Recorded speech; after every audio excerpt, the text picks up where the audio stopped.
Hey everyone, it's Crystal here. So, what can you do when you're just burnt out and you just feel like there's just emptiness ahead of you? Just nothing at all. And when people are in burnout, it's really understandable to know that they don't really see a future. They are stuck. And so when you're feeling burnt out, of course, you're not going to see what's coming. You're going to be hopeless, helpless, have a defeatist type of mentality. And that's essentially the common characteristics with burnout that people have. So when you feel like there's just emptiness ahead of you, it's because you can't really feel good enough to see further than the state that you are in right now. So what can you do? Because reframing your mind at this point is so necessary in order to overcome burnout and get past this feeling of emptiness. And a lot of people tend to have this numb feeling. They have this mentality where it's unattainable. It's unachievable. There's nowhere to move past it. There's no movement. There's no room for movement and growth. It's a defeatist mentality. And so when you're stuck in this mode, it's really hard to find some motivation or eagerness or desire to want to get out because you feel like this is going to be the way it'll be and be forever. So when you're suffering from this kind of emotional feeling, self-awareness is truly a strong coping tool that you can use in order to evaluate what's making you feel like there's emptiness around you and ahead of you.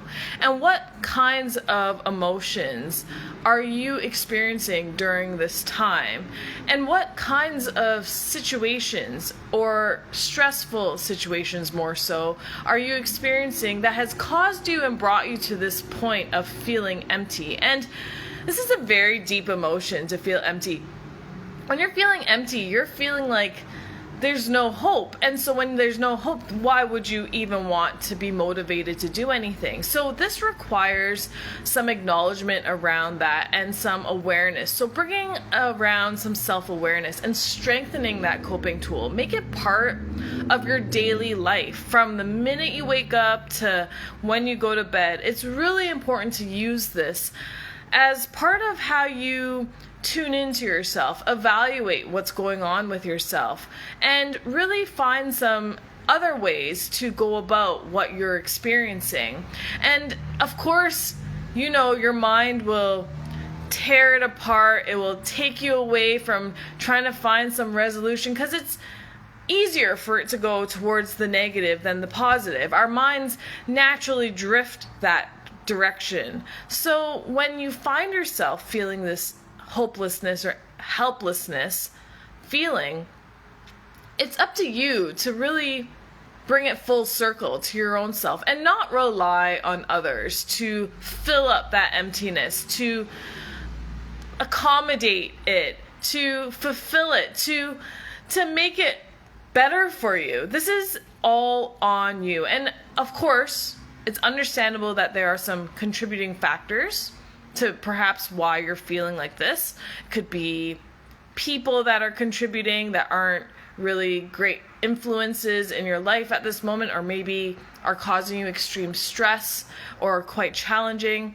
It could be multiple things that are just keeping you there. And so even your environment that you're in, your environment that is keeping you in that sense of emptiness. So all of these factors, which there's many factors, can contribute to you feeling that way. But truly and ideally, it is up to you to make that decision, to bring that awareness, and then to seek some resources and help out there in order for you to get past this and fill up your tank again. Fill up your tank with positive, reinforcing types of thoughts, behaviors, actions And this will help you start moving towards a direction that you would rather go, rather than be stuck in this empty nest feeling. And we've all, I'm assuming, I could be wrong, but we've all probably been there where we've had this empty feeling. It's something that I think is a natural human thing that we've all felt, but it's what you do with it. And you can either stay there or you can pull yourself out of it. And that requires some true diligence and work on your end. So really shut out all the things that are causing you to feel that way, and not expect things or people to fulfill that and fill that tank up, but more so, how can you fill that up for yourself? How can you fulfill that emptiness? How can you rely on yourself in order to keep yourself at a premium, to keep yourself at a high, or to be able to live your life the way that you want it to be, and not have that reliance or dependability or requirement or expectation from other people or other things or objects or environments. This all comes from you. So cultivating a really good environment for your own self internally, in your mind, will certainly give you a different outlook and a different experience in life, so you don't have to live empty anymore. You can live with full abundance and know that everything is truly available to you, and everyone too. So I hope you're able to get some value out of that today. I'll see you soon.